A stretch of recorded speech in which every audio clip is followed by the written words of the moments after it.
हरे कृष्ण दोस्तों। आज हम श्रीमद् भागवत महापुराण के तृतीय स्कंद के 13वें अध्याय का पाठ करेंगे। वाराह अवतार की कथा, जिसमें श्री सुखदेव जी राजा परीक्षित को आगे बता रहे हैं कि विदुर जी और मैत्रेय मुनि के बीच में जो संवाद हो रहा है उसमें वाराह अवतार कैसे हुआ। श्री सुखदेव उवाच निशम्य वाचं वदतो मुनेः पुरयतमाम नृप भूयः प्रपक्ष कौरव्यो वासुदेव कथाधृतः।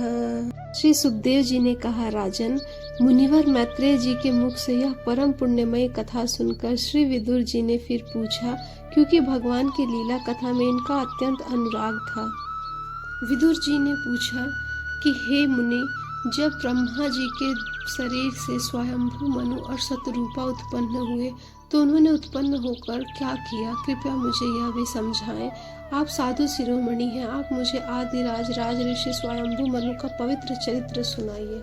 विदुर जी के यूं पूछने पर श्री मैत्रेय जी ने कहा, जब अपनी भार्या शतरूपा के साथ स्वयंभू मनु का जन्म हुआ तब उन्होंने बड़ी विनम्रता पूर्वक ब्रह्मा जी से हाथ जोड़कर कहा, हे भगवान, एकमात्र आप ही समस्त जीवों के जन्मदाता और जीविका प्रदान करने वाले हैं, तथापि हम आपकी संतान ऐसा कौन सा कर्म करें जिससे आपकी सेवा बन सके। ब्रह्मा जी ने कहा, हे पुत्र, मैं तुमसे बहुत प्रसन्न हूँ, क्योंकि तुमने निष्कपट भाव से मुझे आज्ञा दीजिए यूँ कहकर मुझे आत्मसमर्पण किया है।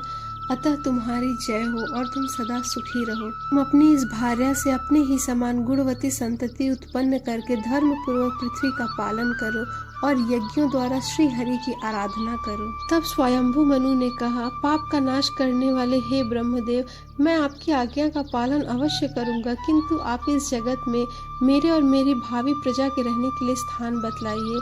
हे देव, सब जीवों का निवास स्थान जो कि पृथ्वी है इस समय प्रलय के जल में डूब चुका है और रसातल में जा चुका है। आप इस पृथ्वी देवी के उद्धार का प्रयत्न कीजिए। पृथ्वी को इस प्रकार अथाह जल में डूबा देखकर ब्रह्मा जी बहुत देर तक मन में यह सोचते रहे कि इसे कैसे निकालूं। ब्रह्मा जी लोक रचना में लगे हुए थे। उस समय पृथ्वी जल में डूब जाने से रसातल को चली गई थी। ब्रह्मा जी इस प्रकार विचार कर ही रहे थे कि उनकी नासा छिद्रा से अकस्मात अंगूठे के बराबर आकार का एक वाराह शिशु निकला।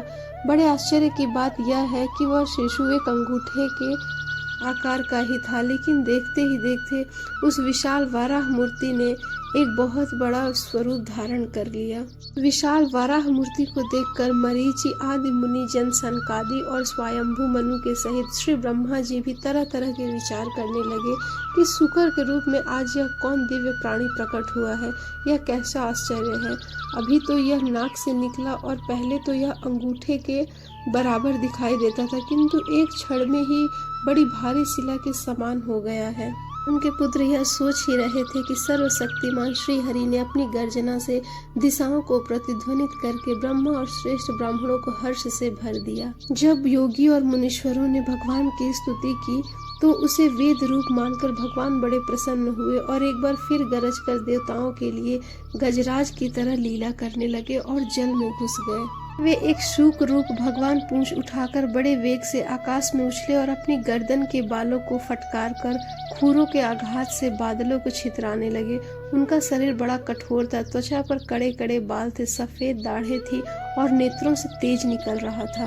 भगवान स्वयं यज्ञ पुरुष हैं, तथापि सूकर रूप धारण करने के कारण अपनी नाक से सूंघ सूंघ कर वह पृथ्वी का पता लगा रहे थे कि पृथ्वी जल में कहाँ डूबी हुई है।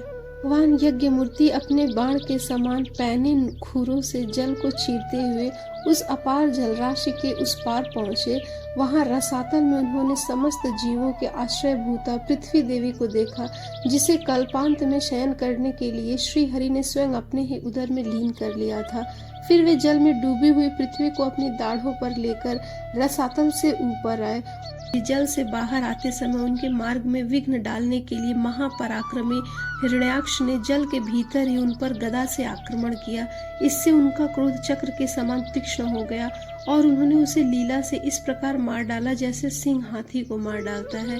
उस समय उसके रक्त से थूथनी तथा कनपटी सन जाने के कारण वे ऐसे जान पड़ते थे मानो कोई गजराज लाल मिट्टी के टीले में टक्कर मार कर आया हो।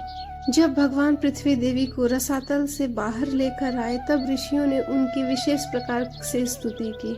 ऋषियों ने स्तुति करते हुए कहा, हे भगवान, पृथ्वी को धारण करने वाले, आपकी दाढ़ों के नोक पर रखी हुई यह पर्वतादि मंडित पृथ्वी ऐसे सुशोभित हो रही है जैसे वन में से निकलकर बाहर आए हुए किसी गजराज के दांतों पर पत्रयुक्त कमलनी खिली हुई हो। आपके दांतों पर रखे हुए भूमंडल के सहित आपका यह वेदमय वाराह विग्रह ऐसे सुशोभित हो रहा है जैसे शिखरों पर छाई हुई मेघमाला से कुल पर्वत की शोभा होती है। मैत्रेय जी कहते हैं, विदुर जी, उन ब्रह्मवादी मुनियों की इस प्रकार स्तुति करने पर सबकी रक्षा करने वाले वाराह भगवान ने अपने खुरों से जल को स्तंभित कर उस पर पृथ्वी को स्थापित कर दिया।